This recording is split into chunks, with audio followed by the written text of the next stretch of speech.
अल्लाहु अल्लाहु अल्लाहु अल्लाहु अल्लाहु अल्लाहु अल्लाहु अल्लाहु। चांद तारों की शाने जमाली में तू, सब्ज पत्तों में फूलों की लाली में तू, खोशे खोशे में तू, बाली बाली में तू, टहनी टहनी में तू, डाली डाली में तू, बूटे बूटे में गुल, बूटे बूटे में गुल, गुल में बूबू में तू। अल्लाहु अल्लाहु अल्लाहु अल्लाहु अल्लाहु अल्लाहु। हर फजीलत मोहम्मद के घर भेज दी थी, जो शे खूब से खूब तर भेज दी। इनके भाई को तेगे तो सर भेज दी, और मलक से फिर उसकी खबर भेज दी। लापता की सदा, लापता की सदा अब भी है चार सू। अल्लाहु अल्लाहु अल्लाहु अल्लाहु अल्लाहु अल्लाहु। दखल मुमकिन नहीं तेरे असरार में, किसको यारा भला तेरी सरकार में, किसको ताबे सुखन तेरे दरबार में। हुस्ने यूसुफ सा बिक जाए बाजार में, और नफ्से नबी, और नफ्से नबी का खरीदार तू। अल्लाहु अल्लाहु अल्लाहु अल्लाहु अल्लाहु अल्लाहु। दीद किसको मयसर तेरी जात की, लाख मूसा ने तुझसे मुनाजात की। फिर भी तूने ना उनसे मुलाकात की, छुपके पर्दे में की जब कभी बात की। और मोहम्मद से की, और मोहम्मद से की दू बदू गुफ्तगू। अल्लाहु अल्लाहु अल्लाहु अल्लाहु अल्लाहु अल्लाहु। यूं तो हर एक नबी तुझसे मनसूब है, तेरा भेजा हुआ है बहुत खूब है। हम अगर उनमें एक तेरा महबूब है, जिसकी हर एक अदा तुझको मरगूब है। तेरा महबूब वो, तेरा महबूब वो, उसका महबूब तू। अल्लाहु अल्लाहु अल्लाहु अल्लाहु अल्लाहु अल्लाहु। जिनको अपने बुजुर्गों से पस्ती मिली, इल्मो इरफान की फाका मस्ती मिली।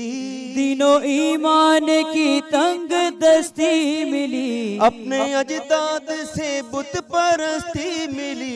उनकी महफिल में भी, उनकी महफिल में भी आज है चार सू। अल्लाहु अल्लाहु अल्लाहु अल्लाहु अल्लाहु अल्लाहु अल्लाहु अल्लाहु अल्लाहु अल्लाहु अल्लाहु अल्लाहु अल्लाहु अल्लाहु अल्लाहु अल्लाहु अल्लाहु अल्लाहु। सुभान अल्लाह। मौला सलामत रखे, जिए आबाद और शाद रहें जनाब। औज़ु बिल्लाहि मिनश शैतानिर रजीम, बिस्मिल्लाहिर रहमानिर रहीम। बहुत ही खूबसूरत आवाज़ के मालिक सफदर अब्बास हमारे साथ मौजूद, सैयद रुबाब कंवल हमारे साथ मौजूद है, समरीन फवाद हमारे साथ मौजूद हैं जनाब। और आज मेरी औलाद, मेरी बेटी मीरब हैदर मेरे साथ मौजूद है। और आज इस टॉपिक पे हम बात कर रहे हैं जनाब, वो है टॉपिक तरबियत। ये तरबियत कितनी मुश्किल चीज़ थी कि जिसके लिए नबी हज़रत इब्राहीम अलैहिस्सलाम, जो कि खलीलुल्लाह है, वो दुआ फरमा रहे हैं अपने रब से कि मेरी उम्मत में एक ऐसा नबी भेज दे जो लोगों के आगे चल के नफ्स की तरबियत करे। मतलब कितनी नागुज़ीर चीज़ होगी ना जिसके लिए नबी दुआ फरमा रहा है। कितनी मुश्किल चीज़ होगी जिसके लिए रहमतुल लिल आलमीन हज़रत मोहम्मद मुस्तफ़ा सल्लल्लाहु अलैहि वसल्लम ये दुआ फरमा रहे हैं और कह रहे हैं कि अपनी औलाद की तरबियत करो इससे पहले कि दूसरे तुम पे सबकत ले जाए। ये कैसी दुआ दे दी आपको रसूल खुदा ने। तो जनाब, आज हमारा टॉपिक होगा तरबियत, जिस पे यकीनन जब हमारे उस्ताद यहाँ मौजूद होते हैं तो हम उनसे पूछते हैं कि वो इसकी, क्योंकि तरबियत के बहुत सारे पहलू हैं। शख्सियत की तरबियत है, औलाद की तरबियत है, माशरे की तरबियत है, घर में रहने उठने बैठने का सलीका है, ये सब तरबियत के ज़िम्मे में आता है। हमें लगता है हमने अच्छा स्कूल में भेज दिया, हमारा काम ख़त्म हो गया। स्कूल वाले कहते हैं पढ़ाते हम हैं, तरबियत तो आपने देनी है। आप ख़ुद साहिब औलाद हैं, यहाँ सब बैठे हुए। एक मुश्किल वक्त है ये जो दौर हमारा इस वक्त गुज़र रहा है, और यकीनन मैं ख़ुद एक माँ हूँ, मैं इस चीज़ को समझ सकती हूँ। लेकिन छोटी छोटी सी चीज़ें हैं जो हमें अपने ही अंदर चेंज करनी होंगी। याद रखिए, बच्चा पहले देखता है और वही सीखता है। अब आप क्या कर रहे हैं, आप कैसे दिख रहे हैं। आप कह रहे हैं कि घर में बेल बज रही है, जाओ कह दो अब्बू घर पे नहीं है, तो बच्चे ने वही सीखा कि भैया झूठ बोलने में कोई इतनी बुरी बात नहीं है कि बेल बजे तो मैं कह दूंगी कि मैं भी घर पे नहीं हूँ। जब आपको ज़रूरत पड़ेगी ना अपनी औलाद की, तो आपका बच्चा भी आपसे यही कह रहा होगा, मैं कहाँ बिज़ी हूँ, मैं तो बहुत मसरूफ़ हूँ, आपको हर वक्त मेरी ज़रूरत पड़ी रहती है। तो बच्चे की तरबियत में, उसकी घुट्टी में हम क्या डाल रहे हैं। पानी लेने के लिए बच्चे को आप पहले भेजते या किसी और को आवाज़ देते। अगर मज़ा आ जाए कि हम अपने घर में ये तरबियत करें कि आपने बेटे उठ के पानी देना। पानी देना क्या सवाब, गाजी का सदका, बीबी सकीना का सदका पीते हैं हम लोग। पूरी दुनिया जो आज पानी पी रही है ना, ये सकाए सकीना है जनाब। तो अगर हम अपने बच्चों के अंदर ये डाल देना कि आपको कितनी बड़ी दुआ लग जाएगी, तो वो बच्चा कभी भी पानी उठ के देने में देरी नहीं लगाएगा, बल्कि वो पहल करेगा कि ये नेकी मैंने कमानी है। यकीनन इसको गुफ्तगू को लेके आगे चलेंगे, लेते हैं एक छोटा सा ब्रेक के बाद वापस आते हैं और अपने इस रौनक रमज़ान की रौनक भरी ट्रांसमिशन को आगे बढ़ाते हैं।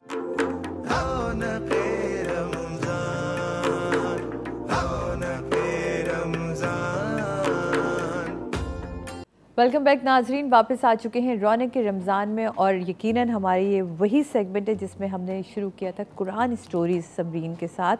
और बहुत ही अच्छा, आज एक और नेक्स्ट स्टोरी के लिए हमारा जो बोर्ड है वो रेडी है। और मीरब, आज ही आपका इम्तिहान है, हैं? आज आपने गौर से स्टोरी सुनी, क्योंकि ये बाद में आपसे सवाल भी पूछेंगी। जी बिल्कुल। तो आज हमारी स्टोरी है आदम अलैहिस्सलाम के बारे में। हमने शैतान की स्टोरी कवर की थी, और उसके साथ ही हमारा आदम अलैहिस्सलाम को कवर करना इसलिए ज़रूरी बनता है कि हमें उस साइड की स्टोरी भी मालूम करनी कि भाई हुआ क्या, हम कैसे पैदा हुए, पहला इंसान दुनिया में कैसे आया। तो हम सबसे पहले हज़रत आदम अलैहिस्सलाम की वर्च्यूज़ यानी कि उनकी फजीलत के ऊपर बात करेंगे कि हज़रत आदम अलैहिस्सलाम में क्या स्पेशलिटी थी। हाँ, अल्लाह ताला ने 4 चीज़ें अपने हाथ से बनाई हैं। कलम यानी कि पेन, अर्श जिस पे अल्लाह ताला जो हैं इस्तदा हैं, और आदम अलैहिस्सलाम और जन्नत मावा, ये 4 चीज़ें अल्लाह ताला ने अपने हाथ से बनाई। बाकी सब चीज़ें कुन फयाकुन के ऊपर पैदा कर दी गई। तो कहा और हो गया। जी बिल्कुल, कुन हो जा और हो गया। और आदम अलैहिस्सलाम को अल्लाह ताला ने इज़्ज़त दी। फरिश्तों में पहले से ऐलान किया, जब कोई ख़ास काम करने जा रहे होते हैं तभी हम जो है ऐसा होता है ना कि इसकी तैयारी हो रही होती है।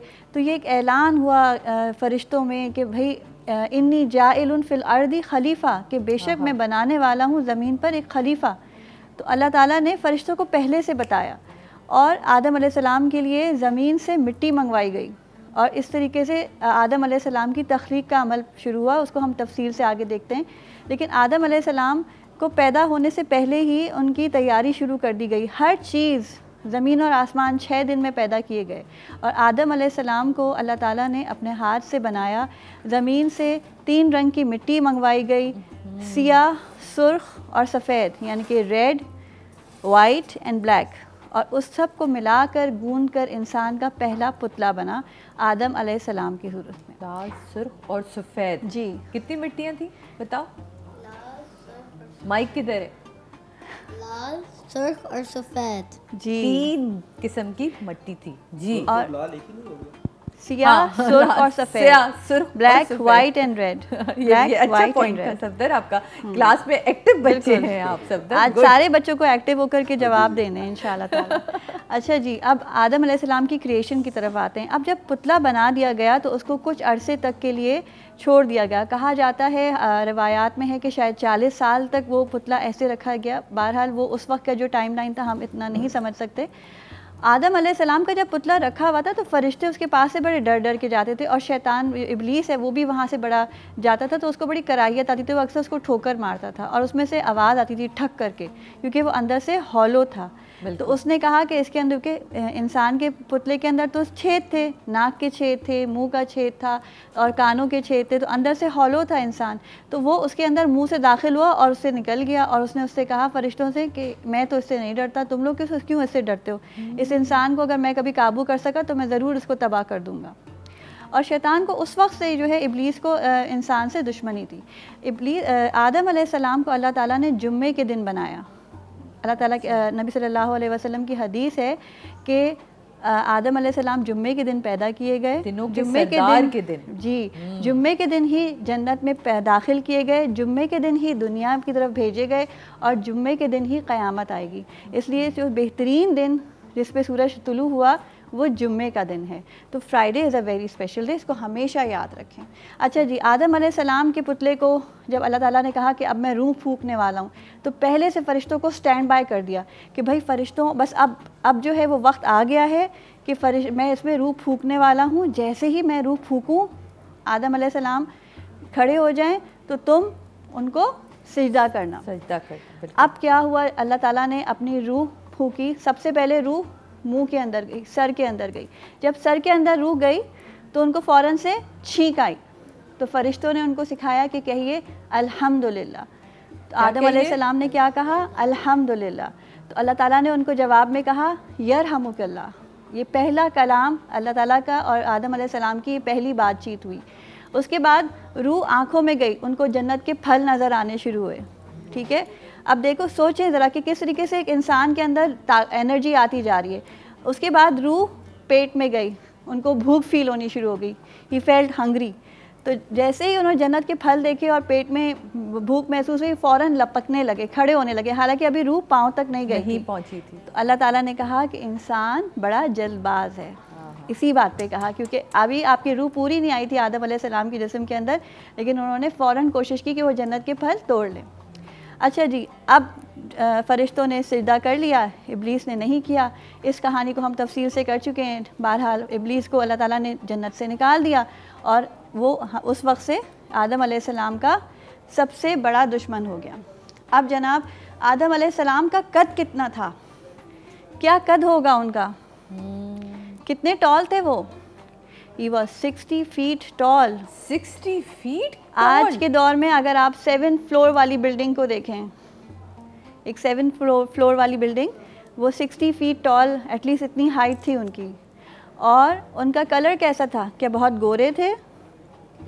क्या नहीं, क्योंकि उनको तीनों, ही वॉज वीटिश इन कॉम्प्लेक्शन, गंदमी रंगत था। क्योंकि क्या हुआ था, हमने 3 रंग की मिट्टी अल्लाह ताला ने उनकी इकट्ठी करी, ब्लैक, वाइट एंड रेड। हाँ, और तीनों को मिला के उससे गूंधा, और फिर जब उनकी औलादों में से औलादें निकली, उनकी ऑफस्प्रिंग्स निकली, तो वो हर कलर की थी। ब्लैक भी थी, वाइट भी थी, रेड भी थी, वीटिश भी थी। हर इंसान के बहुत सारे कलर्स हो गए ना फिर। लेकिन आदम अलैहिस्सलाम वाज इन वीटिश कॉम्प्लेक्शन। तो कभी अगर हम वीटिश कॉम्प्लेक्शन है तो हमें सोचना चाहिए कि this is the original complexion. अल्लाह ताला ने आदम अलैहिस्सलाम को भी यही दिया था। अच्छा जी, आदम अलैहिस्सलाम को अल्लाह ताला ने एक बहुत बड़ी ज़बरदस्त चीज़ जो किसी मखलूक को नहीं दी थी, वो क्या दी उनको? विज़डम एंड नॉलेज, इल्म और हिल्म, इल्म और हिकमत अता फरमाई। हिकमत अता फरमाई, इल्म अता फरमाया। अच्छा, इल्म किस चीज़ का अता फरमाया? उनको अल्लाह ताला ने चीज़ों के नाम बताए, इल्मुल अस्मा दिया। अस्मा कहते हैं नामों को, और इल्म कहते हैं नॉलेज को। तो उनको दुनिया में, चूँकि अल्लाह ताला ने उनको कहाँ भेजना था? दुनिया में। तो दुनिया की चीज़ों के नाम बताए। कहा जाता है परिंदों के नाम, जानवरों के नाम, चीज़ों के नाम, यहाँ तक कि घर में इस्तेमाल होने वाली चीज़ों के नाम भी उनको बताया गया है कि ये रुकाबी है, ये चूल्हा है, इस पे खाना पकेगा, किस तरीके से क्या होगा, हर चीज़ अल्लाह ताला ने उनको सिखा दी। और फिर उनको फ़रिश्तों के सामने ला करके खड़ा किया और फ़रिश्तों से कहा तुम इन सब चीज़ों के नाम बताओ। फरिश्तों ने कहा अल्लाह ताला हमें तो वही पता है जितना आपने हमें बताया, हमें क्या पता इन चीज़ों के क्या नाम है। तो फिर अल्लाह ताला ने आदम अलैहिस्सलाम से कहा कि आदम तुम बताओ। तो आदम अलैहिस्सलाम ने सबके नाम बता दिए। तो फरिश्तों अल्लाह ताला ने कहा मैं तुम्हें कहा था ना कि मुझे पता है जो तुम्हें नहीं पता, क्योंकि फ़रिश्तों ने जब ये सुना था कि एक इंसान पैदा होने वाला है तो उन्होंने क्या कहा था कि आप ऐसा इंसान खलीफा बनाएंगे जो ज़मीन में जाएगा और फसाद करेगा, खून रेज़ी करेगा, खून बहाएगा, एक दूसरे को मारेगा। तो अल्लाह ताला ने कहा था कि इन्नी आलमु माला तालमून, यानी कि बेशक मैं वो जानता हूँ जो तुम नहीं जानते। तो अल्लाह ताला ने इंसान को बनाया और उसको इल्म की बिना पर फजीलत दी हर मखलूक के ऊपर, सारी क्रिएशंस के ऊपर हमें क्यों फजीलत मिली? Because we have wisdom and knowledge. आज इंसान, अब आप बताएं मुझे, क्या कोई जानवर कोई बिल्डिंग बना सकता है? क्या आपने सुना है कभी कोई बिल्डिंग्स वगैरह या कोई सड़कें वगैरह जिन्होंने बनाई हों?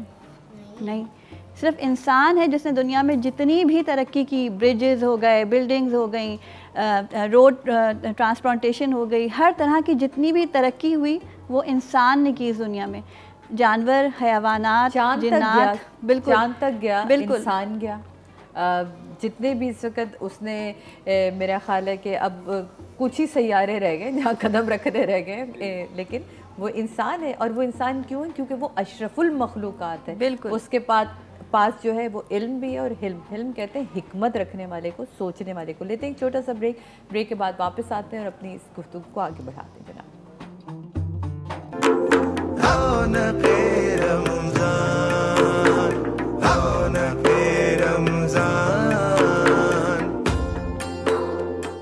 वेलकम बैक नाज़रीन, वापस आ चुके हैं। जी समरीन, अब हम कहाँ पहुँचे थे ये बताएं।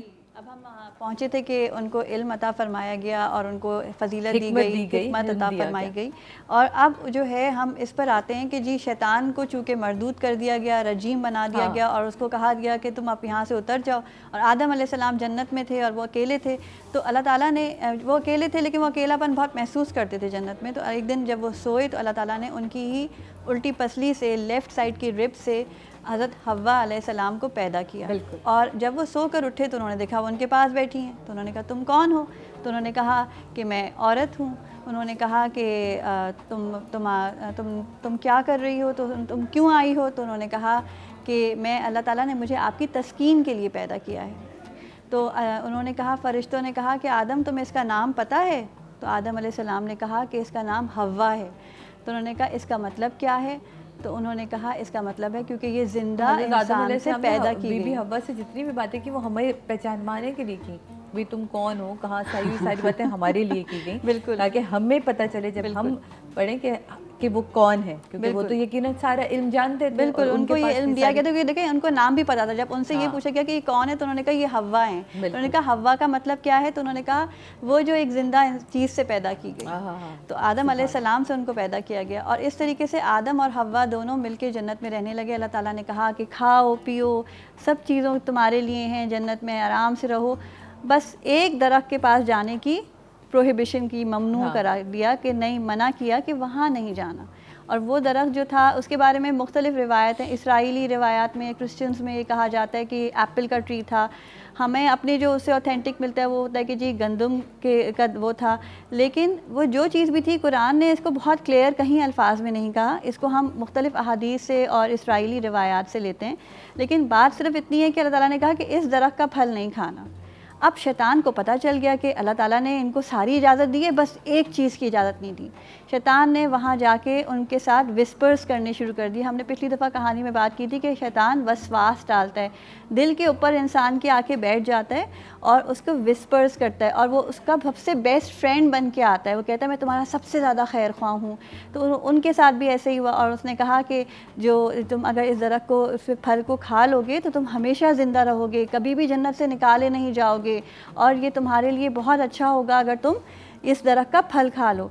तो उसने इस तरीके से उनको बार बार उनको जो है बहकाया और बिल आखिर उन्होंने उसका फल खाया। जैसे ही उन्होंने उसका फल खाया तो क्या हुआ कि उनके जिस्म पे जो जन्नत का लिबास था वो उतर गया और फिर उनको एकदम शर्म आने लगी और उन्होंने सारे जन्नत के जो दरख्त के पत्ते थे उनसे अपने आप को ढका।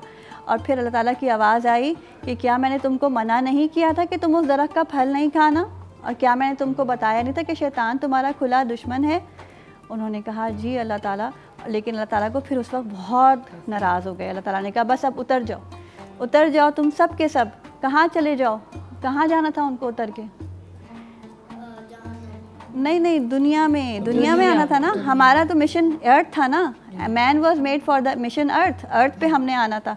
तो अल्लाह ताला ने कहा बस अब तुम उतर जाओ सब के सब दुनिया में। सब के सब में कौन कौन था? आदम अलैहिस्सलाम और हज़रत हव्वा अलैहिस्सलाम और इब्लीस शैतान, क्योंकि उसको तो अल्लाह ताला ने क़यामत तक के लिए छुट्टी दे दी है कि तुम इंसान को बहकाओ, तुम रजीम हो। तेज़ी से चलेंगे, अब क्योंकि टाइम तेज़ी से जा रहा है। अच्छा, इस तरीके से हाँ, अब वो वहाँ से निकल गए और अब वो शैतान ने उनको ट्रिक कर दिया और वो उनको बहकावे में आकर के दुनिया में आ गए। और यहाँ दुनिया में आने के बाद उनको बड़ी सख्तियाँ झेलनी पड़ी। ज़ाहिर सी बात, जन्नत में तो बहुत मज़े थे, जो दिल चाहा खाया, जब दिल चाहा आराम से घूमते फिरते रहे, मगर दुनिया में तो कुछ खाने को ही नहीं था। तो क्या हुआ, जिब्राईल अलैहिस्सलाम आए और उनके हाथ में 7 गंदम की बालियाँ थीं। उन्होंने कहा कि ये ले लीजिए। तो उन्होंने कहा आदम अलैहिस्सलाम ने ये क्या है? तो उन्होंने कहा ये वही उस दरख्त का फल है जिसको आपने खाया था, अब इसके दाने आप ज़मीन में बोइए। अब उनके दाने जब बोएंगे तो फिर उसमें से क्या हुआ कि फसल निकल आई, और फसल निकली तो फिर उसमें से उन दानों को पीसा, फिर पीस के आटा बनाया, आटा से गूंद के रोटी बनी, और इस तरह उन्होंने पहली दफ़ा दुनिया में कुछ खाया। अल्लाह ताला ने जन्नत के कुछ फल भी साथ भेजे थे और कहा था कि ये इन फलों से मुशाबहत होगी जो जन्नत के फल हैं, लेकिन दुनिया में ये तुम्हारे साथ जाएंगे। तो इस तरह बहुत से फल भी हमारे जन्नत से आए। फूड तक तो हम आगे। आखिर में सबसे ज़रूरी चीज़ जो हम सब का पार्ट है, जहाँ हम सब थे इस कहानी के अंदर, वो है कि अल्लाह ताला ने अहदे अलस्त लिया, यानी कि हम सब से एक प्रॉमिस लिया था। अल्लाह ताला ने जब आदम अलैहिस्सलाम को, कहते हैं कुछ रिवायात में है कि अरफात के मैदान में हज़रत आदम अलैहिस्सलाम की पुश्त पे अल्लाह ताला ने हाथ फेरा और तमाम इंसान जो दुनिया में शुरू से लेकर आखिर तक आने थे वो सब बिखर गए, बिल्कुल चींटियों की तरह, इतने ज़्यादा। और आदम और उन सब के चेहरे पे, उनकी आँखों के बीच में अल्लाह ताला ने एक नूर रखा और आदम अलैहिस्सलाम को उनको दिखाया, उनको उसमें से अम्बिया भी दिखाए कि ये तुम आपकी बच्चों में से ये अम्बिया होंगे, नबी होंगे। और उनको एक चेहरा बहुत अच्छा लगा। उन्होंने अल्लाह ताला से पूछा, अल्लाह ताला ये जो चेहरा है ये किसका है? तो अल्लाह ताला ने फरमाया कि ये तुम्हारे बाद वाली कौमों में आने वाला एक नबी होगा, इसका नाम दाऊद होगा, ये उसका चेहरा है। उन्होंने कहा कितनी उम्र होगी उसकी? तो उन्होंने कहा उसकी उम्र 60 साल होगी। तो उन्होंने कहा बस इतनी सी उम्र? तो आप इनको थोड़ी सी मेरी उम्र दे दीजिए, मेरी उम्र के 30 साल या 40 साल आप उनको दे दीजिए। आदम अलैहिस्सलाम की कितनी उम्र थी पता है आपको? 70. नो, आदम अलैहिस्सलाम was more than 1000 years. He lived nearly 1100 years. 1100 साल में से कुछ साल कम हुए थे, और वो इसी वजह से कि जब उन्होंने कहा कि मेरे कुछ साल जो हैं दाऊद अलैहिस्सलाम को दे दें, तो अल्लाह ताला ने उनकी उम्र को 100 करके और आदम अलैहिस्सलाम की उम्र को कम कर दिया। अब क्या हुआ जनाब, आदम अलैहिस्सलाम दुनिया में रहे और सुबह और शाम उनके यहाँ ट्विंस पैदा होते थे। दुनिया में पॉपुलेशन चाहिए थी, दुनिया खाली थी, तो उनके यहाँ क्या होता था, एक सुबह को बहन भाई पैदा होते थे और एक शाम को बहन भाई पैदा होते थे। तो जो हव्वा अलैहिस्सलाम है, शी वॉज गेटिंग अर्थ पे दुनिया में लोग आ रहे थे। इसी से हमें आगे हाबिल और काबिल की कहानी भी मिली। सही। और ये है कि आदम अलैहिस्सलाम जब बहुत बीमार हो गए, उनके जाने का टाइम करीब आ गया, तो वो बीमार हो गए। तो उन्होंने अपने बच्चों से कहा कि मेरा जन्नत के फल खाने का बहुत दिल चाह रहा है, तुम लोग जाओ कहीं से ढूंढ के लाओ। तो जब वो लोग ढूंढने निकले तो उनको फरिश्ते मिले। उन्होंने कहा कहाँ जा रहे हो? उन्होंने कहा हम अपने बाप के लिए जन्नत का फल ढूंढने जा रहे हैं। तो उन्होंने कहा नहीं, अब उनका वक्त आ गया है, हम उनको लेने आए, तुम उनके पास चलो। और इस तरह फरिश्तों ने आकर के आखिरी वक्त उनकी जब रूह वापस आसमानों पे ले जाने का वक्त हुआ तो आए और उनको सारे काम करके दिखाए कि किस तरह से कफन पहनाना है, किस तरह गुस्ल थोड़ा सा समेटिंग हमारा वक्त, मैं नहीं चाहती, हमारी कहानी मुकम्मल हो गई। मुकम्मल होगी। ये आदम अलैहिस्सलाम की कहानी मुकम्मल हुई। और साथ ही आज हमारा जो DIY प्रोजेक्ट था वो था जिक्र मैग्नेट्स। जिक्र जी बिल्कुल, तरफ आ जाती जल्दी से, वो उधर से आ जाती, हाँ, ताकि वो पता चल जाए। जिक्र मैग्नेट्स, हाँ बिल्कुल, बहुत फटाफट सी एक्टिविटी है। अल्लाह ताला का जिक्र करने से शैतान हमारे करीब नहीं आता। तो ये जिक्र के मैग्नेट्स हैं जो मैंने अपने हाथ से बनाए, और ये आप भी अपने घर में अपने बच्चों के साथ मिलके बना सकते हैं। इसके लिए आपको पुराना कोई भी अच्छे पेपर्स हों, कलर्ड पेपर्स हों, उसके ऊपर अल्लाह का जिक्र, जो भी आप जिक्र, तस्बीह, जो भी आप अपने साथ लिखना चाहें वो आप लिख सकते हैं। और पीछे मैग्नेट या कुछ भी ऐसे कोई भी चीज़, लेकिन इसको हमने मजबूत करना है तो हमने व्हाट आई डिड इज़ मैंने एक लेमिनेशन की शीट्स आती हैं बाज़ार में जिसमें लेमिनेटर मेरे पास घर में मौजूद है तो उससे मैंने लेमिनेट किया है तो ये बिल्कुल वाटर प्रूफ हो गए हैं और जब ये वाटर प्रूफ हो गए हैं तो उसके पीछे हमने मैग्नेट लगाया है और ये मैग्नेट के साथ जिक्र मैग्नेट्स बन गए। तो ये मैग्नेट्स आप अपने फ्रिज पे लगाइए, अपने वाइट बोर्ड पे लगाइए और इससे आपको हमेशा याद दहानी रहेगी कि अल्लाह ताला का जिक्र हर वक्त करते रहना चाहिए क्योंकि जब हम अल्लाह का जिक्र करते हैं तो हमारे पास शैतान दूर चला जाता है हमसे। बेशक बेशक जनाब, और ये बहुत खूबसूरत चीज़ है क्योंकि आज बात ही हम तरबियत पे करें तो तरबियत के हवाले से अगर हम देखें तो ये बहुत ही प्यारी बात है कि हम चाहते हैं कि हमारा बच्चा ज़िक्र इलाही में रहे। जैसे मीरब को आदत है अस्तगफुरुल्लाह पढ़ने की, दुरूद पढ़ने की, तो आप वो ज़िक्र जो आप चाहते हैं कि आपका बच्चा कसरत से करे वो उसका एक बनाए मैग्नेट सा उसके रूम के अंदर आप कहीं भी लगा सकते हैं ताकि उसको आदत रहे वो पढ़ने की। हाँ, तो डबल टेप करके आप इसको शीशे पे जैसे आप शीशे पे हाँ, और मुख्तलिफ एरियाज़ की दुआएं हैं, मुख्तलिफ करने के कामों की दुआएं, उनको भी बच्चों को याद कराने के लिए बेस्ट है कि आप उन दुआओं को, और ये जो लेमिनेशन पाउच है ये इससे क्या होगा कि वो प्रिजर्व हो जाएगी। आप एक दफ़ा मेहनत करेंगे और फिर वो ख़राब नहीं होगा और अल्लाह का जिक्र है वो भी महफूज आप रहेगा। दोनों से इजाज़त लेते हुए, क्योंकि आप लोगों से इजाज़त लेना ज़रूरी है, मैं चाहूँगी कि मीरब ने अपने एक दादा का कलाम छोटा सा कथा तैयार किया तो अगर वो आप लोगों की इजाज़त से सुना दें तो बिस्मिल्लाह पढ़े मीरब।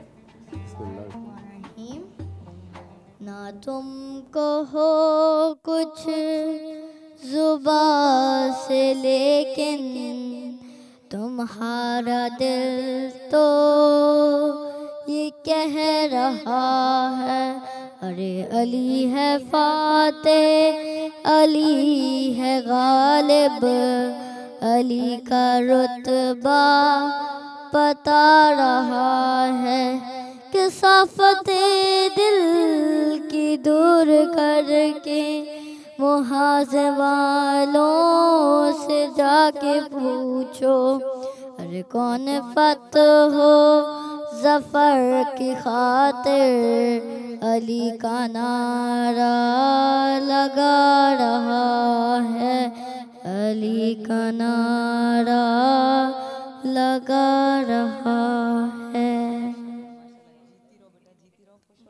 जनाब या बहुत आज वाकई मुझे बहुत खुशी हुई इसको सुन के। अक्सर मुलाकात होती है और मीरा मुझे कहती है, मुझे खाला कहा करती है बहुत मोहब्बत से कहती है खाला मुझे आप प्लीज़ सिखाइए। हाँ। तो आज मैंने इसको इतना अच्छा सुना है कि मैंने कहा मीरा मुझे तो आपसे सीखना पड़ेगा।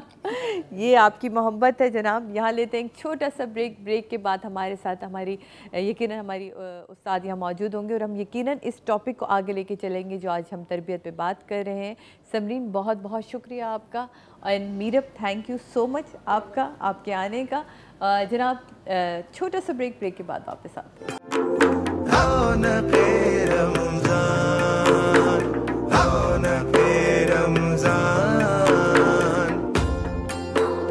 दिल ठिकाना मेरे हुजूर का है, दिल ठिकाना मेरे हुजूर का है।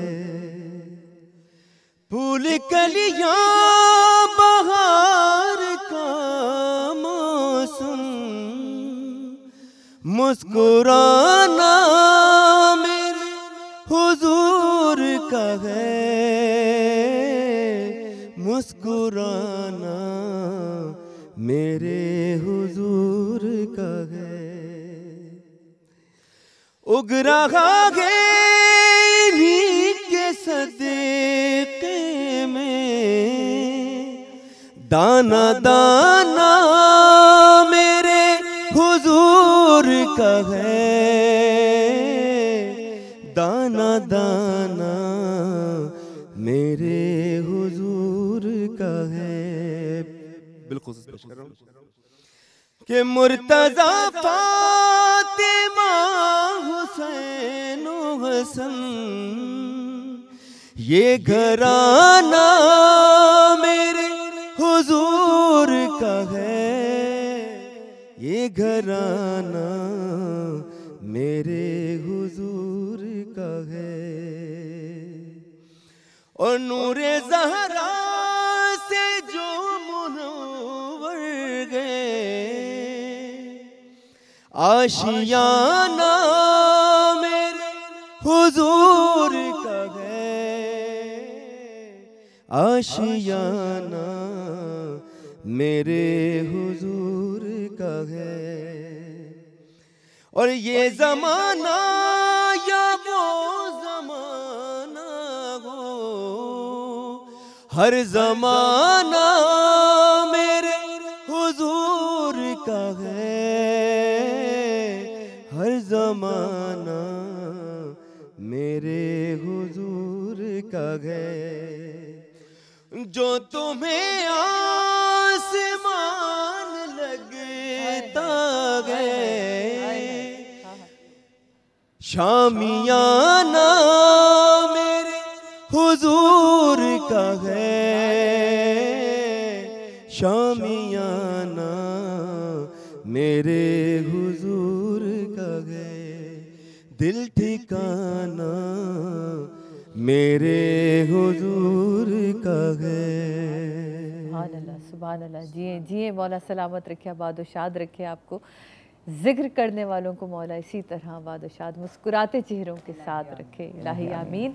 जनाब इस वक्त मेरी बहुत ही मौजूद मेहमान ने मुझे इस वक्त ज्वाइन किया है। फ़रा आबदीन का नाम है, ज़ाकिर अहले बैत हैं और इस्लामिक स्कॉलर हैं।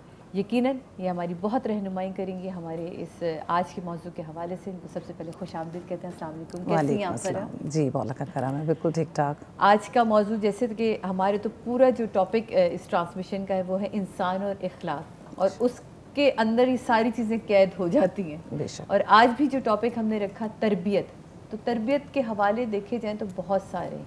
जी जी, आपसे मेरी गुफ्तगू का भी एक तरबियत है जो हमने सीखी है सारी ज़िंदगी। हमें टेलीविज़न ने एक तरबियत सिखाई कि जब आप कभी गेस्ट के सामने बैठेंगे तो आपने कभी यूँ नहीं बैठना। ये तरबियत है जो मैंने आज तक सीखी है पीटीवी से, कि आपके पाँव जुड़े हुए हों, घुटने आपके स्ट्रेट हों और आपकी बॉडी उसकी तरफ होनी चाहिए जो आपका गेस्ट हो। आपके घुटने भी नहीं पूरे मुड़ने चाहिए क्योंकि प्रोफाइल पूरा आता है। तो ये तरबियत है जो मैं आपसे कहती हूँ ना, मुख्तलिफ़ चीज़ों की तरबियत है। तो आजकल के जो वालिदैन हैं वो बहुत परेशान हैं औलाद की तरबियत को लेके। हमने बड़े स्कूलों में डाल दिया, हमने इंग्लिश मीडियम स्कूलों में डाला बच्चों को, क्योंकि हमने दुनिया का मुकाबला भी करना, उसमें कोई बुराई भी नहीं है। लेकिन तरबियत नहीं समझ पा रहा आज की औरत, आज का बाप ये नहीं समझ पा रहा कि तरबियत तो उसने देनी है, स्कूल ने नहीं देनी। मैं चाहूँगी इस पहलू पे ज़रूर नज़र डालते हुए। बिस्मिल्लाहिर्रहमानिर्रहीम। माशाल्लाह बहुत अच्छी तरीके से आपने जो है वो तरबियत के ऊपर डिफ़ाइन किया है और लोगों के इंशाअल्लाह ताला समझ में आएगा। तरबियत का सबसे पहला पहलू ही ये होना चाहिए कि घर से शुरू होती है तरबियत।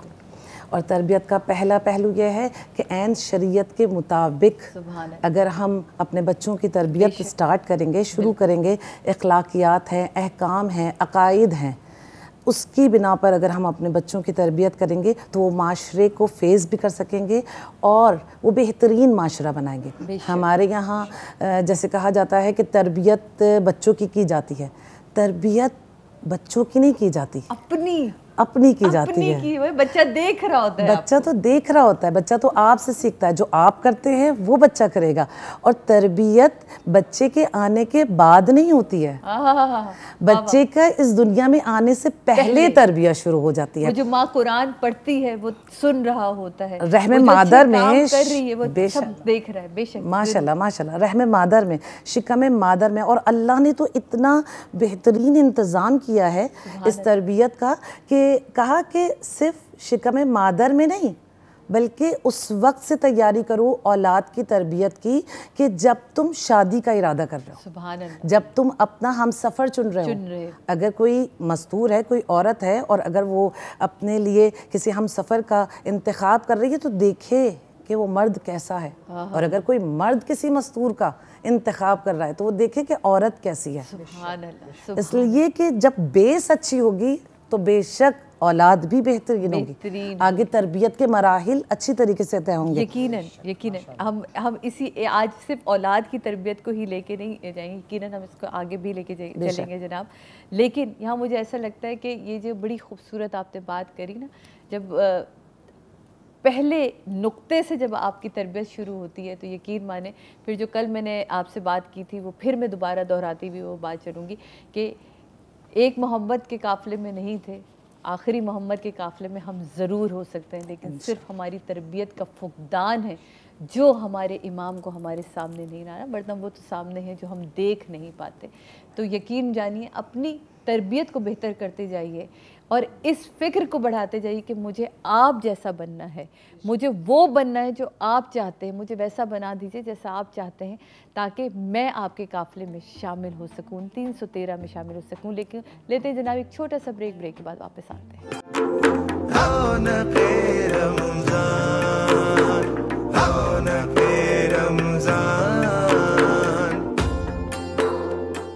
बिस्मिल्लाहिर्रहमानिर्रहीम। एक दफ़ा फिर खुशामदीद कहते हैं रौनक रमज़ान में। हमारे साथ फराब्दी साहबा मौजूद हैं और तरबियत के हवाले से बहुत ही सहल गुफ्तगू हमारी चल रही थी। आपसे अगला सवाल, 2 सवालों को अगर आप कहें तो मिला दूँ। एक सवाल दिमाग में बार बार उठता है कि अगर तालीम ना हो, और तालीम बहुत है, बल्कि इसको सवाल को इस तरह तालीम बहुत, मैंने डिग्री बहुत बड़ी हासिल कर ली, लेकिन तरबियत तो मिली ही नहीं मुझे, तो उस इंसान को किस तरह हम देखेंगे कि तालीम बग़ैर तरबियत हो रही हो तो क्या नतीजा होगा, और तरबियत के बग़ैर तालीम मिल रही है तो क्या नतीजा होगा। पहले इस सवाल का जवाब दें। ये एक ही बड़ा मुकम्मल बहुत बड़ा, हाँ, बेहतरीन सवाल है बल्कि। और अगर मैं इस बात को इस तरह से शुरू करूँ कि जैसे आपने कहा कि तालीम के बग़ैर तरबियत, तालीम है लेकिन तरबियत नहीं है, यही सवाल था आपका। तालीम है लेकिन तरबियत नहीं है, तो अगर आप इस चीज़ को ये देखें कि जब तक ज़र्फ़ पाक नहीं होगा, जब आपका बर्तन पाक नहीं है, तो आप चाहे कितना ही पाक व ताहिर उसमें पानी डाल दें, चाहे कितना ही पाक व ताहिर दूध डाल दें, ज़र्फ़ पाक नहीं है तो वो पानी भी नजिस हो जाएगा, वो पानी भी पाक नहीं रहेगा, वो दूध भी पाक नहीं रहेगा। तो पहले हमने अपना तज़किया करना है, पहले हमने अपने आप को जो है वो तरबियत देनी। मैंने कहा ना, घर से शुरू होती है, घर से ही तरबियत शुरू होती है और घर से ही तालीम शुरू होती है। आप जितनी भी तालीम हासिल कर लें, लोग जो है वो अपने बच्चों को जो है वो जितना भी एजुकेटेड बना दें, लेकिन अगर तरबियत नहीं, हमने बड़े बड़े तो कुछ भी नहीं, के साथ पढ़े लिखे डिग्री होल्डर जाहिल देखे, लेकिन इखलाक से वो बीवियों के ऊपर हाथ उठाते देखा है, हमने उनको बीवियों को कत्ल करते देखा है, और छोटी छोटी सी बातों पे अपने वालिदैन के ऊपर हाथ उठा, बच्चों को और ये वो है जो डॉक्टर्स हैं, जो बाकायदा इस माशरे के बड़े नाम है, और ये केसेस आप लोग देखते रहे पिछले दिनों। तो हम उन तालीम याफ्ता लोगों की बात करें जिनके पास तरबियत नहीं है, तालीम थी, लेकिन अगर तरबियत हो और तालीम ना हो तो इंसान बड़ा मुकम्मल हो जाया करता है। आप ये देखिए ना, हमारे आजकल दिखाया जा रहा है वो खून लेकर और आटा बेच रहे हैं जिस तरीके से, कोई तो ये की बात नहीं है, हैदराबाद में हो रहा है, ये तरबियत का फुकदान है। और इमाम खुमैनी का ये जुमला है कि इस्लाम को जो सबसे ज़्यादा नुकसान पहुंचाया है वो फुकदान, तरबियत के फुकदान ने पहुंचाया है।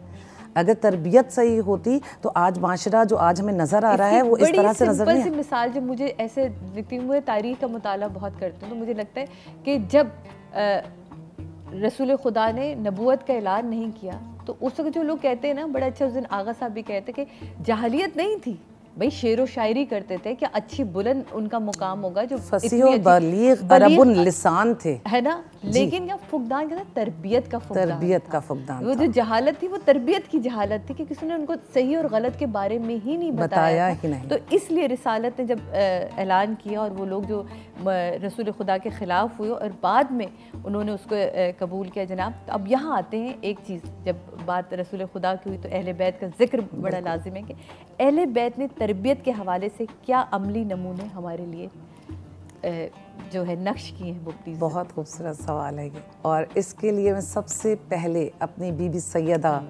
ताहिरा, राजिया, मर्जिया, सिद्दीक़ा, बतूल अज़रा, हुरे उनसा, जो सैयदतुन निसाइल आलमीन हैं, जो औरतों की जन्नत में सरदार हैं, उन्होंने जो हमें तरबियत के उसूल बतला दिए हैं ना अपनी ज़िंदगी में, मैं कहती हूँ उसके बाद कुछ ना भी सीखें तो सब कुछ सीख चुके हैं। कि जिस तरह से बीबी सैयदा ने हमें अपने बच्चों की तरबियत का सलीका सिखाया कि जब बच्चा घर में आता था तो मेरी बीबी अपनी बाहों को फैला कर कहती थी, मेरे नूर नज़र, मेरी आँखों की ठंडक, बेशक मेरे दिल के मेवा, मेरे सीने से लग जाओ। यानी बीबी ने बतलाया कि अपने बच्चे को किस तरह से आपने डील करना है, किस तरह से जब वो घर में दाखिल हो तो किस तरह से उसका इस्तकबाल करना है, किस तरह से उसे अपने करीब करना है। वरना आज के दौर में बच्चा माँ बाप से दूर होता है, अपने अपने रूम्स में बैठे हुए हैं, अपने अपने मोबाइल्स में लगे हुए हैं, माँ बाप के पास भी टाइम नहीं है। लेकिन बीबी ने बतलाया कि देखो इस तरह से अपने बच्चों को करीब करो।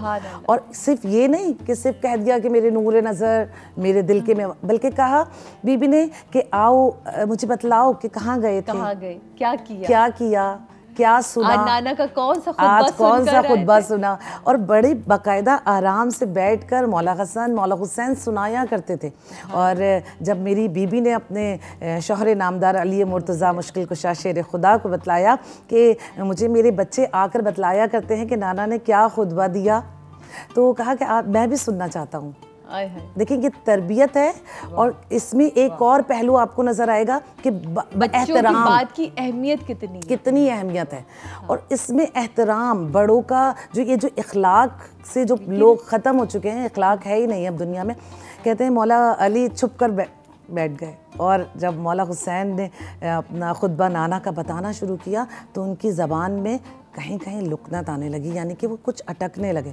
तो कहा मुझे लगता है कि कहीं बाबा बैठे हैं, कहीं मेरे सरदार बैठे हैं, कहीं मेरे सैयद बैठे हुए हैं। इसका मतलब है कि बड़ों के सामने कलाम करना भी बहुत बड़ी बात है, बहुत बड़ी बात हुआ करती थी। लेकिन आज अगर आज का दौर देखा जाए तो बच्चे हर टॉपिक पर बात जानते हैं, हम जानते हैं, रहने दें, आप इस दौर की नहीं है, आप उस दौर जो जवाब होता था हमारा, मैंने भी ये हरकत की, अम्मी मुझे प्लीज़ माफ़ कर दें कि आप रहना, आपको क्या पता है यार, अभी हम कर लेंगे ना ये सारी बातें, ये वाली चीज़ें जनाब।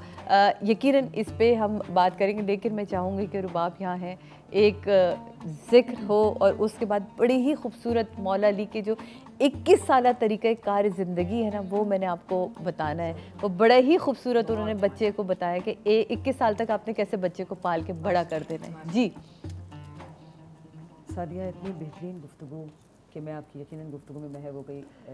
इस वक्त मेरे प्यारे नबी मोहम्मद मुस्तफ़ा सल्लल्लाहु अलैहि वसल्लम की नात रसूल मक़बूल आपकी समाअत की नज़र करते हुए बिस्मिल्लाहिर्रहमानिर्रहीम अल्लाहुम्मा सल्लि अला मुहम्मद व आलि मुहम्मद वअज्जिल फ़रजहुम अजमईन।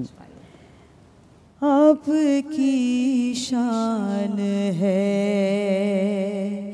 क्या शान रसूले अरबी, आपकी शान है क्या शान रसूले अरबी, आप पर जान है कुर्बान रसूले अरबी, आपकी शान है। किसने ये मर्तबा पाया, ये हुआ किसको बूर, कुए अल्लाह के मेहमान रसूले अरबी, आपकी शान है क़यामत में भला कौन बचाने वाला है, क़यामत में भला कौन बचाने वाला, तुम हो उम्मत के निगहबान रसूले अरबी, आपकी शान है। आपका मर्तबा ऐसा के जनाबे जिब्रील, आपका मर्तबा ऐसा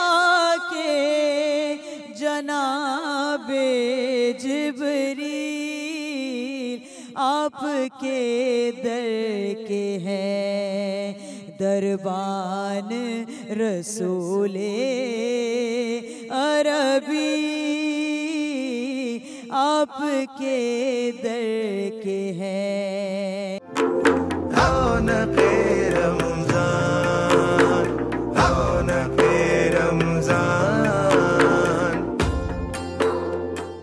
बिस्मिल्लाहिर्रहमानिर्रहीम। वेलकम बैक नाज़रीन, एक दफ़ा फिर खुशामदीद कहते हैं रौनक रमज़ान में। क्या खूबसूरत आपने कलाम का इंतखाब किया और क्या आपके पास मौला आपको सलामत। कलाम से भी आपको तरबियत नज़र आ रही थी ना? क्या तरबियत है, जज़ाकल्लाह। जी हाँ, क्या तरबियत है ये, माशाअल्लाह। ये तरबियत मैं ऑन ईयर अब कहना चाहूँगी कि मेरी बेटी तक भी पहुँचनी चाहिए अब ये तरबियत। इंशाल्लाह इंशाल्लाह, ज़रूर ज़रूर। मैं चाहती हूँ कि ये तरबियत अब उस तक पहुँचे। पूरी कोशिश है इंशाल्लाह। एक कामयाब शख्स बनने के लिए तरबियत के कौन से मराहिल तय करने चाहिए? ये मुझे लगता है बचकाना सवाल है आपके लिए, आप हंसेंगी, लेकिन यकीन मानिए बहुत से ऐसे लोग जो इस वक्त वहाँ बैठे हैं ना, ये बड़े बेसिक सवाल उनके दिमाग में गूंज रहे होते हैं कि हम ऐसा क्या करें कि ठीक हो जाएंगी चीज़ें। तरबियत हम समझते हैं, वही मैं बात फिर दोबारा से बोलूँगी कि हम समझते हैं सिर्फ बच्चे की तरबियत, सिर्फ बच्चे की तरबियत। तरबियत का जब भी कोई बात हो, जब भी कोई टॉपिक छिड़े, तो बड़ों को भी इस चीज़ में इंटरेस्ट लेना चाहिए, क्योंकि जब एक औरत माँ बनती है तो उसे नबियों के जैसी जिम्मेदारी दे दी जाती है। कहते हैं जैसे ही एक औरत माँ बनती है तो उसको नबियों जैसी जिम्मेदारी दी जाती है। क्यों? इसलिए कि वो सिर्फ एक औलाद नहीं पाल रही होती, वो सिर्फ एक बच्चा नहीं पाल रही होती, बल्कि वो एक नस्ल दे रही होती है, वो माशरा बना रही होती है। आज एक बच्चे की तरबियत अगर आप सबकी कर दें, एक बच्चे की तरबियत नहीं करेंगे तो वो ख़ानदान के लिए जहन्नुम की आग बन जाएगा, वो बदनामी का बाइस बन जाएगा। तो बेहतरीन शख्सियत बनाने के लिए सबसे पहले माँ का किरदार है, वो बड़ा बेहतरीन हो, माँ बेहतरीन होनी चाहिए, जिसके लिए रसूल खुदा ने एक, मुझे अभी हदीस याद आ गई रसूल खुदा की। रसूल खुदा ने कहा कि उन सब्जियों की तरफ ना जाओ कि जो कूड़े के ढेर के करीब उगती हो। तो साहबा ने कहा कि ये क्या कहा है आपने, ये क्या मिसाल दी, ये क्या मिसाल दी है या रसूल अल्लाह आपने, कि कूड़े के ढेर के करीब जो सब्जियां उगती हैं उस तरफ ना जाओ। तो रसूल खुदा ने ये जवाब दिया कि वो खुश शक्ल औरत कि जो पस्त और जलील ख़ानदान में जिसकी तरबियत हुई हो, यानी कि उस औरत की तरफ, मतलब कितनी तंबीह की गई, कितनी तंबीह की गई है कि आपने ख़ानदान दे के जब भी आप शख्सियत बनाने के लिए सबसे पहला किरदार माँ का है, सबसे पहला किरदार माँ का है कि माँ कैसी है। फिर बाप का किरदार आता है, क्योंकि बाप घर से बाहर चला जाता है, लेकिन औरत माँ बच्चों के साथ रहती हैगी।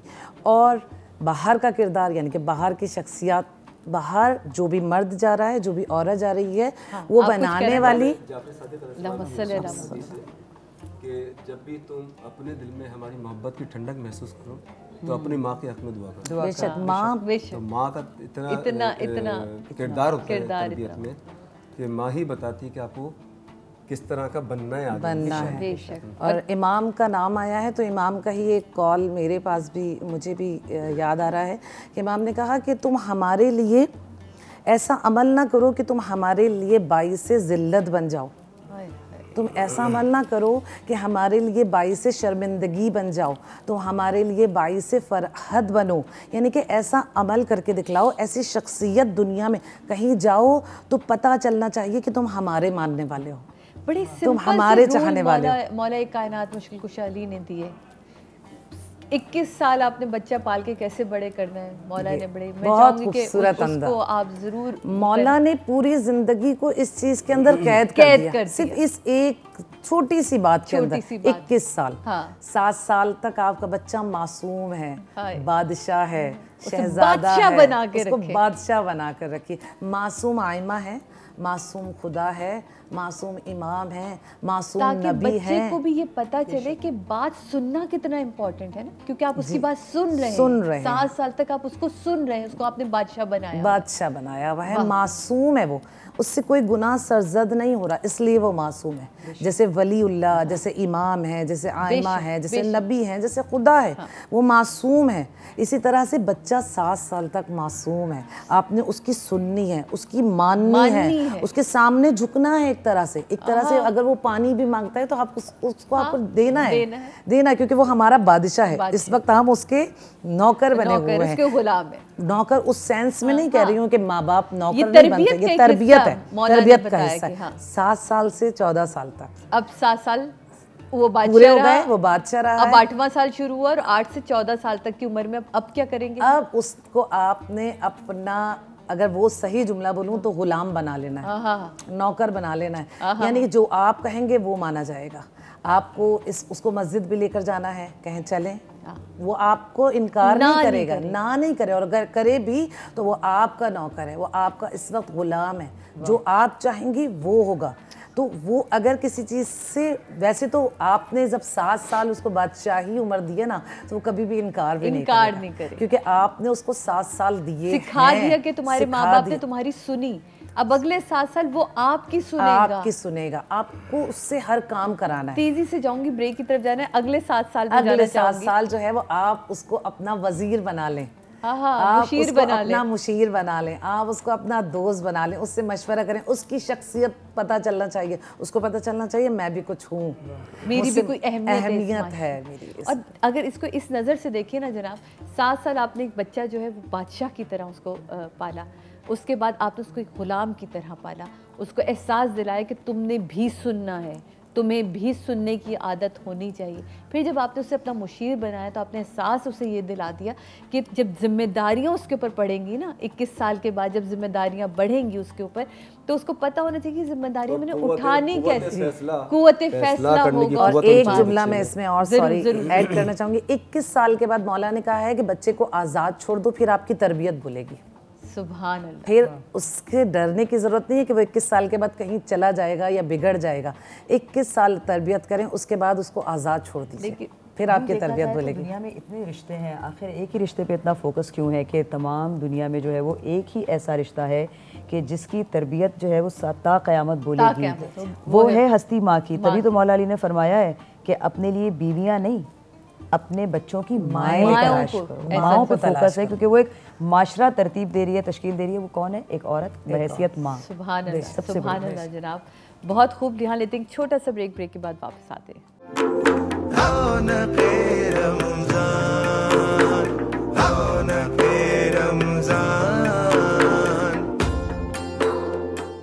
बिस्मिल्लाहिर्रहमानिर्रहीम। एक दफ़ा फिर खुश आमदीद कहते हैं रौनक के रमज़ान में। और अब वक्त है जी हमारे किचन में जाने का, और समिया हमारे साथ, शेफ़ समिया मौजूद हैं और जानते हैं कि आज हम ऑल पर्ट से क्या बनाने वाले हैं। अस्सलाम वालेकुम, कैसी हैं आप? वालेकुम अस्सलाम, आई एम गुड अल्हम्दुलिल्लाह। आप कैसी हैं? बिल्कुल ठीक ठाक। ये बताइए कि आज हम क्या कर रहे हैं किचन के अंदर? लास्ट टाइम जब मैं आई थी तो वी मेड इफ्तारी की कोई आइटम, वी मेड पास्ता। इस बार आई थॉट कि हम लोग ऑल पर्ट्स मिल्क के साथ एक सहरी की आइटम बनाते हैं। And we're making breakfast pancakes. ओहो, मीरब के मुंह में तो फुल पानी आ रहा है। जल्दी से बनाएं। चलें जी, फिर शुरू करते हैं। फर्स्ट ऑफ ऑल यहाँ पे मेरे पास एग्स रखे हुए हैं, which I just cracked open. उसके बाद फिर I'm gonna add in some sugar. सही। अच्छा, चीनी चाय हम पीस के भी रख लें या बारीक वाली भी मिलती तो वो भी रखते हैं ना? बिल्कुल, वो ज़्यादा इजीली बीट हो जाती है। फिर उसके बाद फिर I am adding a little bit of salt. अगर आप ये सब कुछ यहाँ मिक्स करें तो कैमरा बहुत अच्छा आपको ना कैप्चर कर लेगा। ऐसा सही है? हाँ, ऐसे सही। इसको भी मैं हटा देती हूँ। हाँ जी, इधर भी, अभी भी। थैंक यू, बहुत शुक्रिया, मोस्ट वेलकम। तो यहाँ पे मैंने शुगर ऐड कर दी है। I am adding a little bit of baking powder. ठीक है। अ लिटिल बिट ऑफ सॉल्ट। सही। सॉल्ट ताकि वो फ्लेवर थोड़ा सा एनहांस हो जाए। एनहांस कर देते हैं। और शुगर भी आपके ऊपर वैसे कम्प्लीटली डिपेंडेंट है कि आपको कितना मीठा चाहिए। ओके। वैसे इसके ऊपर मेपल सिरप डाल के तो वैसे ही वो वैसे है ना। वरना फिर आपको अगर थोड़ा सा हेल्दियर चाहिए तो फिर आप थोड़ा सा इसके अंदर हनी भी डाल सकती हैं। अदरवाइज आप ऊपर मेपल सिरप डाल दें। डालिए। ये है ऑयल। ओके। सही। ऑयल डालने से ये होता है कि आपका जो बैटर होता है वो थोड़ा सा ज़्यादा स्मूथ होता है, वो ज़्यादा थोड़ा सा शाइनियर होता है। इसको मैं हल्का सा व्हिप करने के बाद फिर मैं हमारी मेन इंग्रेडिएंट डाल दूँगी, विच इज़ फ्लावर। ओके। अच्छा, वैसे इतना मुश्किल काम नहीं, मुझे लगता था बड़ा मुश्किल सा काम होगा ये। ओह, आई थिंक सबसे मुश्किल चीज़ जो लोगों को लगती है वो उसका प्रॉपर शेप आना होता है कि वो गोल शेप कैसे आएगा ना, वरना तो टेढ़ा मेढ़ा तो बन ही जाएगा भाई। मतलब क्या है, डाल दो बस बन जाए, खाना ही ठहरा है ना। नहीं, एक चीज़ होती है कि वो सामने दिखने में बहुत अच्छी लगे, दिखने में, वही कहते हैं खाना तो वैसे होना भी इसको चाहिए। वैसे अगर बच्चों के साथ बनाए तो बहुत ज़्यादा मज़ा आता है, because they are so into it, it's amazing. अच्छा, हमने ये कितना लिया है फ्लावर? तो फ्लावर जो है तकरीबन ये है अबाउट हाफ अ कप, लेकिन अगर आपको ज़रूरत पड़ेगी और तो डाल लें। मेरे पास वैसे नीचे रखा हुआ है अपने साथ एक्स्ट्रा थोड़ा सा और, एंड इसको अभी हम ये डाल हाफ देते एन कप पूरा डाल लें, हाफ कप जो हैं। यस, लेकिन उसको मैं आराम आराम से विस्क करती रहूँगी ताकि वो लम्स ना बन जाए। ठीक है, ग्रेट। और साथ ही साथ UHT ट्रीटेड 28 टेस्ट के साथ गो थ्रू कर चुका है फॉर क्वालिटी इंश्योरेंस। ये है हमारा ऑल पर्पस मिल्क। अच्छा, मिल्क की कोई तादाद है या अपने हिसाब से आपने देखना है जितना अच्छा बैटर बन रहा है उस हिसाब से आपने करते जाना है? वैसे तो मैं इसको ऑलमोस्ट पूरा ही इस्तेमाल कर लूँगी, and this is about 250 ml। वैसे अगर आप मुझसे कप्स में पूछेंगी तो फिर रेसिपी के अंदर I would suggest 3 to 3/4 cup. Okay, 3/4 cup. और इसको बहुत आराम आराम से मिक्स करेंगे because I don't have an apron on. हाँ, ये लीजिए, ओके।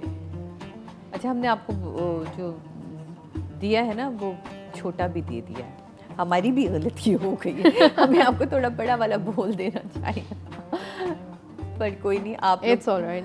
प्रोफेशनल्स हैं, और प्रोफेशनल्स हैं वो कहीं ना कहीं यही प्रोफेशनलिज्म दिखता है कि ये बात ज़बरदस्त। वैसे आपको पैनकेक्स पसंद है? हाँ, मुझे पसंद है। तो पैनकेक्स एक ऐसी चीज़ है जिसके अंदर हम लोग वेरिएशंस बहुत सारी कर सकते हैं। बहुत सारी, कोई एक दो इंग्रेडिएंट्स ऐड कर दी तो एक कंप्लीटली डिफरेंट फ्लेवर बन जाता है। भी डलता है ना, वनीला एसेंस भी डल सकता है। यस, अच्छा है, मुझे लगता है कि टेस्ट जो है वो और अच्छा हो सकता है। वरना आप इसके अंदर चॉकलेट चिप्स भी डाल सकते हैं, ब्लूबेरीज डाल सकते हैं, वाइट चॉकलेट डाल सकते हैं। इनफैक्ट जो चॉकलेट स्प्रेड आता है आप उसको बीच में उसके अंदर फिल्ड पैनकेक्स भी कर सकते हैं। वाह, अच्छा, मैं चॉकलेट नहीं खाती तो शुक्र खुदा का मैं बच गई।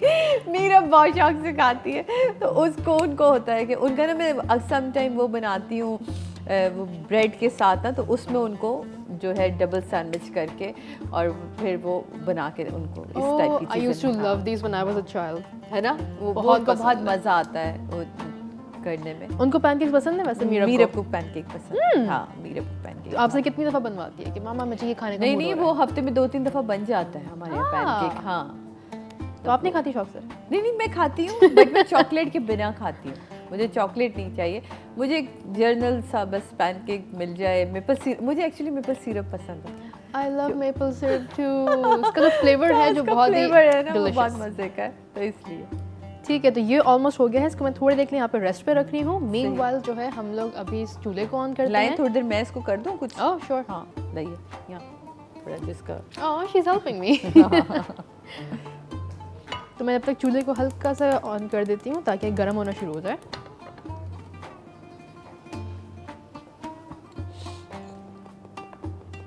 तो टॉपिंग्स के लिए हमारे पास we have a wide range and I love seasonal fruits. Okay, तो यहाँ पे मेरे पास स्ट्रॉबेरीज रखी हुई हैं जो आजकल बहुत ही अच्छी आ रही हैं। अगर आप उसको पैनकेक के साथ खाएं, they are amazing. As well as bananas भी हैं, थोड़े से नट्स हैं, यू कैन यूज आमंड्स। अच्छा, इसमें कभी हम क्या जो मैश करके भी चीज़ें डाल सकते हैं? मैश करके मतलब बच्चे बनाना वैसे नहीं खाते, तो क्या मैश करके डाल सकते हैं उनको पता ना चले? यस, बिल्कुल। है ना, माँ हूँ ना, तो माँ वाली सवाल भी अंदर से जाके। नहीं, बिल्कुल, अगर आप इसके अंदर बनानास मैश करके डाल दें अलॉन्ग विद ओवरनाइट ओट्स, जो ओट्स आते हैं आपके पास, उनको अंदर डाल लें। साथ में अगर आप थोड़े से चॉकलेट चिप्स डालना चाहें, you have a very healthier version. और उनको पता भी नहीं चलेगा कि उनके साथ उनकी माँ ने क्या कारनामा रचाया है। बस उसके साथ हल्का सा वनीला एसेंस डाल दीजिएगा ताकि वो जो बनाना की जो सेंट आएगी ना, वो फिर कैंसिल हो जाएगी। अदनान, देखिए मैं आपकी शेफ की बीवी हूँ ना, कितना अच्छा मैंने इसको किया। ये देखें, ये लवली, आप देख रही हैं, बेहतरीन। आपसे भी अच्छा करके दिया है इसको। ये लीजिए। चलो, थैंक यू। ओके, अब हमने तो ये बना लिया है। This is shiny and it's liquidy right now. Okay, अच्छा, अब आप हल्का सा ऑयल इसमें हम डालेंगे। मैं बिल्कुल हल्का सा ऑयल डालूंगी क्योंकि वो जितना ज़्यादा डालूंगी उतना वो ऑयल पकोड़ा अब्सॉर्ब करेगा। इसको तल लेना है, ये मैं आपको बता दूं, घर में पकोड़े की तरह ना तल लिया करें। ये सहरी की चीज़ें, और सहरी की चीज़ें वैसे थोड़ी सी लाइट होनी चाहिए क्योंकि आप इफ्तार में वैसे ही थोड़ा सा हैवी करता है। सही, दैट्स इट, क्योंकि इतना पूरे पैन के लिए बहुत है। ओके, उसके बाद फिर मैं इसको भी ज़रा साइड पे रख दूंगी। सही। वैसे एक चीज़ ये टिप है कि क्योंकि ये थोड़ा सा रनी है तो इसको संभालना थोड़ा सा मुश्किल हो जाता है क्योंकि ये फैलता है। तो मैं आपको रेकमेंड ये करूँगी कि आप लोग इसके अंदर मैदा थोड़ा सा और डाल दें। तो ये क्या होता है कि जितना वो थोड़ा सा थिक हो जाता है उसको जब पैन में डालते हैं तो उसको कंट्रोल करना आसान हो जाता है। सही। तो आप उस हिसाब से उसकी को जब फेंट रहे हो तो आपको पता होना चाहिए कि आपने कितना थिक रखना है उसको। एग्जैक्टली है ना? ऐसा ही। मैंने अच्छा फेंटा तो उनको पता चला कि ओके अब इसमें और डल सकता है ये चीज़ सही। ये देखें ऐसा हल्के हल्के ये थिक होना शुरू हो रहा है। ऑल पर्पस ने ना एक बड़े मज़े की चीज़ कर दी जो मुझे बड़ा अब अच्छा लग रहा है, वो ये है कि जब से इनके ना फ्लेवर्ड मिल्क आ गए, एक तो वैसे आपको ऑल पर्पस के ऊपर बड़ा सुकून रहता है कि भाई सबसे बेहतरीन ऑल पर्पस से ये रहता है गाढ़ा दूध है, और अब बच्चों के आप टिफिन में डाल के दे सकते हैं। अब तो वो स्कूल भी लेके जाते हैं। स्कूल लेके जाते हैं तो माइनस इससे भी बड़ी इजी हो गई है कि नहीं एक अच्छी चीज़ है और इतनी क्वालिटी टेस्ट से गुजरी हुई है तो और ग़िज़ायत से भरपूर है, तो इससे बड़ी ग़िज़ायत से भरपूर है और ग़िज़ायत का तोहफा है क्योंकि और हम लोग बना भी क्या रहे हैं सहरी के आइटम, तो we can start off every morning with the all purpose. लेते जनाब एक छोटा सा ब्रेक के बाद वापस आते हैं और फिर अपने पैनकेक्स तैयार करते हैं।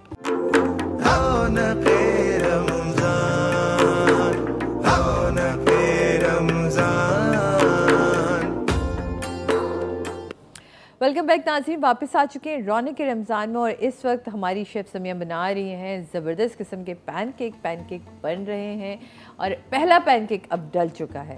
तो ये जो टेंशन आपको होती है ना कि गोल नहीं बना और बच्चे बड़े आपको छेड़ होते हैं, ये क्या बना दिया पाकिस्तान का नक्शा तो ये इस तरह आपने साइड से डाला तो वो जो है वो फुल राउंड रहेगा। आप कहीं पे भी डाल दें but just use a ladle और बस उसको आप नॉर्मली हम लोग क्या करते हैं, हमें एक शौक होता है ना डालते वक्त उसको घुमाएं। हाँ, ये घुमाना ना करें, एक ही तरफ डालने में खुद ब खुद इवनली स्प्रेड हो जाता है। मतलब डायरेक्ट करना है वो खुद ही अपनी जगह बना लेगा माशरे में। सही है जी। ओके, और अगर आप घुमाएंगी एक दफ़ा तो बताएं क्या बनेगा फिर? जलेबी, पैनकेक जलेबी पैनकेक जलेबी बनेगी डेफिनेटली। इधर का अच्छा खाली है ना जगह, मेरे तो दिल करे यहाँ भी आ जाए एक वहाँ भी आ जाए, दो डेफिनेटली डालेंगे। एक दफ़ा फ्लिप कर लें इसको। See this is the secret कि आपको कैसे पता चलेगा कि नीचे की तरफ पैनकेक हो गया है कि यहाँ पे जो छोटी छोटी बबल्स आ जाती है, बबल्स आ जाए, दैट मीन्स नीचे की तरफ से वो होना शुरू हो गया है। एंड जितनी ज़्यादा बबल्स बढ़ती जाएं, that's when you know you can take it off. Okay,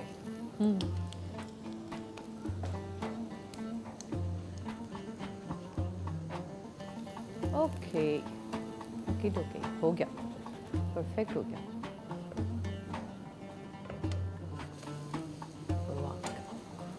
Cute. So that's it. This is the secret to making pancakes. और इसके बाद फिर आप जितनी चेंजेस करते रहे, अगर आपके पास अंडा आपने थोड़ा कम इस्तेमाल किया है तो आपका पैनकेक उतना ही ज़्यादा वाइटर कलर में आएगा, और जितना ज़्यादा इस्तेमाल करेंगे उतना ज़्यादा थोड़ा सा गोल्डन कलर जैसा यहाँ पे आ रहा है। That is because of the egg की वजह से है।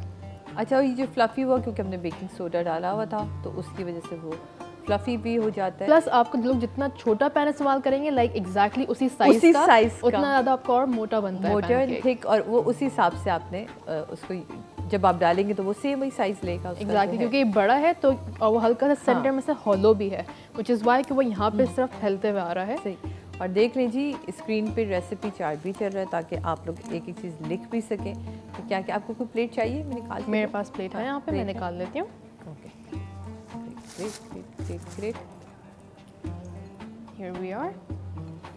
पैनकेक नंबर 1, इसको कहाँ पर रख दिया जाए? यहाँ पे रख देते हैं। लाए, ये लीजिए, ये ले। इसका काम खत्म। ये रहता है, ये रहता है, ये रहता है, ये रहता है। जी, आप बताइए वैसे आपको किस खुशबू है ना, मतलब प्लीज कि ये क्या है ज्यादती रोजेदार के साथ? ये है रोजेदार का इम्तिहान, है ना, सच्चा पक्का इम्तिहान। तो इसको भी मैं निकाल लेती हूँ। हाँ जी, बिल्कुल। अच्छा, वैसे पैनकेक्स, आपको एक सवाल है वैसे, क्योंकि मैंने देखा है लोगों को कुछ वो वाले पैनकेक्स पसंद हैं जो अंदर से हल्के से गूई से रह जाता है। अच्छा नहीं, मुझे थोड़े पके हुए ही पसंद है, फुल कुक पसंद है। मैं आपको पता है अमेरिका जाती हूँ ना तो मेरे इतना मज़ा आता है वो जो 24 आवर ब्रेकफास्ट है ना और वहाँ के वो जो थिक वाले पैनकेक्स होते हैं और आप 24 घंटे में किसी भी वक्त जाके नाचते तो मैं सिर्फ पैनकेक खाने चाहती वहाँ पे वैसे पैनकेक्स मशहूर हैं। हाँ बहुत। और वो एक ऐसी चीज़ है जो वहाँ पे लोग कोई भी आराम से खा भी सकता है और वो बहुत मज़े का लगता था। देखा सेंटर में डालने से ये फ़ायदा होता है। परफेक्टली राउंड था, बिल्कुल ज़बरदस्त हो गया जनाब। मीनवाइल मैं इसको भी छूंगी नहीं वरना क्योंकि अभी खराब आई भी नहीं है, हल्के हल्के आनी शुरू हुई। थोड़ा सा इसको और पसीना आने दे थोड़ा पसीना और आएगा फिर हम बताएंगे कि अभी इसको हमने पलटना है कि नहीं पलटना है। थोड़ा अब आ रहा है इसका पसीना हल्के हल्के। लो जी हमारे चूल्हे ने कहा क्या आ गया सरप्राइज। हाँ आजकल ये वाली सरप्राइज जो है ना, आपको पता है हमारे घर में कोई 4:45 बजे के करीब गैस आती है। शुक्रिया गैस वालों आपका कि आप 4:45 और ओ लक ये वाला तो चल गया ये नहीं दिखाएंगे हम पहन के, लेकिन मैं आपको बताऊँ 4:45 बजे मतलब ये कौन सा तरीका है। और कल तो 5:45 बजे आई। मैंने अपने प्रोड्यूसर कासिम को कॉल किया तो वो मुझसे बड़ी हैरानगी से पूछ रहे थे आप मुझे इस वक्त कॉल कर रही हैं जबकि आपको तो अभी पकोड़े बनाने थे। मैंने कहा मैं आपको इसलिए फ़ोन कर रही हूँ क्योंकि मेरे पास गैस नहीं है, तो मैंने सोचा प्रोग्राम के ऊपर बात कर ली जाए। तो जनाब खुदा के वास्ते हम पे रहम करें, करम करें। बेशक हम अपने जो रोज़े हैं ना वो पानी से भी खोल लेंगे, लेकिन जो आपके साथ जुड़े हुए लोग हैं ना उनका हक हम पे बहुत ज़्यादा है। तो प्लीज़ उनके लिए जो तैयारी की है उसका हक अदा करने दिया करें। थोड़ा सा गैस पहले भेज दें, ठीक है जी। ओके की तरफ आते हैं। क्वेश्चन आपके लिए है, I have Honey, I have maple syrup, कौन सी ड्रिजल करना चाहिए हमें? क्या चाह रही हैं? हाँ मेरे लिए तो है नहीं, चले आप बनाएं फिर। दोनों तरह से देखिए, हनी भी कर सकते हैं, मेपल सिरप भी कर सकते हैं, बट जो पैनकेक का रियल टेस्ट है ना वो मेपल सिरप से आता है। That's true, है ना? तो वो वैसे आप are you a pancake person या are you a waffle person? मैं पैनकेक पर्सन हूँ। मुझे तो वो अजीब चार कोनों में चीजें घुस जाती हैं, खाने का समझ नहीं आता। बैटर सेम है, बैटर सेम है, बस वो मशीन पे डिफरेंट बन रहा है। ये पैनकेक बस हमारे पास 2 मिनट रह गए। शेफ समिया आज वो सीख रहे हैं, ऊपर वाले कह रहे हैं क्या चाह रहे हैं आप लोग, बिरयानी दम दे रहे हैं क्या कर रहे हैं? ओके उसको निकाल लेना फिर। ये उससे थोड़ा सा मुश्किल काम है भाई, ये थोड़ा सेंसिटिव काम है। देखें जल्दी किया आप लोगों ने, उसका कितना नहीं, it's a very cute colour, I love it. अब वो पक जाए, ठीक है। अब इसको जितनी देर हम सजाना शुरू करें। Yes, so this is our maple syrup. और ये बिल्कुल जब आप खा रहे हो ना तभी डालिएगा मेपल सिरप। ये तो क्योंकि इन्होंने आपको डेकोरेट करके दिखाना है तो इसलिए, वरना वो जो है वो बिल्कुल अजीब सा हो जाता है, बिल्कुल गुई गुई सा हो जाता है, तो वो नहीं करिएगा।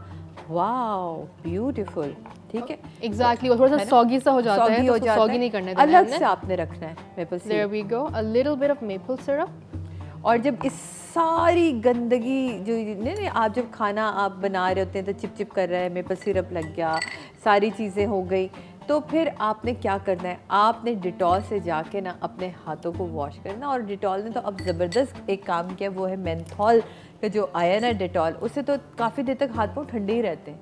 वो डरना जाना कि मेरे हाथ पाँव ठंडे हो गए, वो मेंथॉल की वजह से गर्मी में आपको ठंडक महसूस करेगा। और 99% जो है ना आपकी जर्म्स वो ख़त्म कर देता है। ये डिटॉल ही की खुसूसियत है। 1% क्यों छोड़ता है, क्यों नहीं बुला रहे डिटॉल वालों को, मैंने उनसे पूछना है। कुछ हेल्दी जर्म्स भी होता है ना, नहीं वो कहते हैं अगली दफ़ा आप हाथ धोए उसके लिए। तो जनाब हमारा ज़बरदस्त सा ये जो एक प्लेटर है ना ये तैयार हो गया। कोशिश करें कि बच्चे ये किन्नू शिन्नू सब खाएं उसके साथ, तो ही ज़्यादा मज़ा आएगा उनको। और है ना, जितनी ज़्यादा हेल्दी चीज़ें खाएंगे। और इसमें आप लेयरिंग कर सकते हैं। एक पैनकेक रखा, फिर उसमें आपने जो है बनाना काटे हुए थे उनको आपने लेयरिंग कर दी, फिर पैनकेक रखा, फिर आपने स्ट्रॉबेरीज कर दी, फिर पैनकेक रखा, फिर उस पर मेपल सिरप डाला और ऊपर से आपने नट्स वगैरह सजा दिए। तो वो जब कट करेंगे तो लाइक केक होता है वैसा लगेगा। बिल्कुल, लाइक आई सेड पैनकेक एक सिंपल सी चीज़ है, but there is so much you can do with it. Thank you so much Samiya, बहुत बहुत शुक्रिया आपका। जी जनाब, यहाँ मुझे इजाज़त दीजिए। रौनक रमज़ान में आप लोगों से मुलाकात होगी कल। अपना बहुत बहुत ख्याल रखिएगा। आज हमने बात की है तरबियत। तरबियत एक बहुत बड़ा मौजू है जिस पर हम यकीनन आगे चल के मज़ीद गुफ्तगू करेंगे, लेकिन जितनी गुफ्तगू हुई उसको ज़रूर ज़हन नशीन करिएगा, क्योंकि आज अगर हम अपनी औलाद की तरबियत कर सके तो समझे हमने पूरी एक नस्ल पाल के बड़ी कर दी। Thank you so much. अपना ख्याल रखें, कल मुलाकात होती है।